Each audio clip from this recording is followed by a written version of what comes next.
Today I'm going to be going through a benefit-cost analysis to minimize light pollution.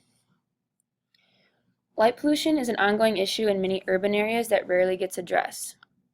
According to the International Dark Sky Association, artificial light from these areas can affect migration patterns of birds, development of plants, and animal hunting patterns. Also, when sea turtles hatch, they make their trip back to the ocean guided by moonlight, so this also affects their trip back to the ocean, and it also increases smog. My policy solution: I would enact a policy on the citywide level that would first switch all city-owned lighting, which includes street, sidewalk, highway, and park lights, to LEDs, and also shield these lights so that it points downward and not into the sky. According to the National Resources Defense Council, unshielded lights are a big contributor to light pollution.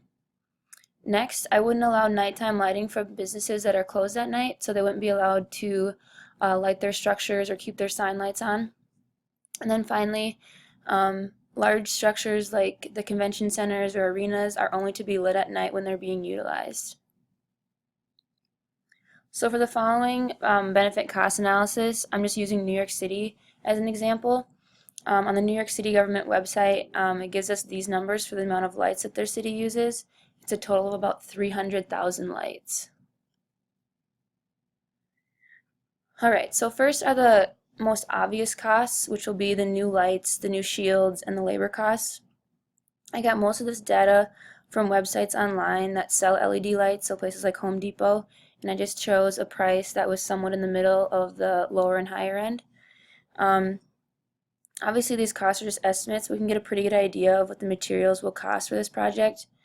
So for the labor rate, I estimated that it'll take about an hour and a half to fix each light. And I also found on a New York Times article that the labor rate for government workers is going to be $15 an hour. So again, I multiplied this together, and the total materials and labor is going to be around $80 million. So next are going to be the enforcement costs. So businesses aren't just going to shut their lights off on their own. I think the best way to enforce this will be by using the police force. So they'll be able to cite these businesses for lighting their structures or signs at night. So we might need to increase the number of policemen, and I just kind of estimated on the number, so I said around 200 new officers. And I found on the New York Police Department website that the base salary for a first-year officer in New York is around $45,000. So this will be about $9 million in enforcement costs. So the following are costs that are a little bit more difficult to monetize. First are the opportunity costs. So what else could the city be using this money for? Maybe things like other waste reduction activities, or things like reducing the crime, or education funding. Also, there's a question of what to do with the old lights that are being replaced. Are they simply thrown away, or what other costs will it take to dispose of these without hurting the environment? And finally, the current smog in the city isn't being treated.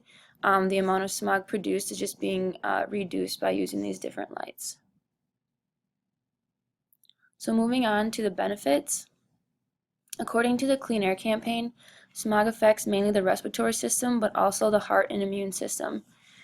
I couldn't find the numbers for New York, but in 2010 in California, smog contributed to $193 million in medical costs. So moving forward, we're just going to assume that on the safe side of things, it's going to cost about, or the benefits are going to be about $100 million in benefits for New York City residents. So next are some long-term benefits. LED lights have a high initial costs, but they actually use 75% less energy and last 25 times longer than incandescent bulbs. This will save a lot of money over time for cities that implement these lights and continue to use them. The last benefit, and the reason that we're implementing this plan, is for the environment. So this too is going to be hard to monetize, but the success of it could be measured by looking at the lifespan of birds, or measuring the growth of plant life, and how much the smog has been reduced. So finally, just comparing the stated benefits and costs. There's about an $11 million higher benefit than cost at this time. I mean, not everything is monetized, but I think if we could monetize the environmental benefits, the benefits would greatly outweigh the costs of this policy.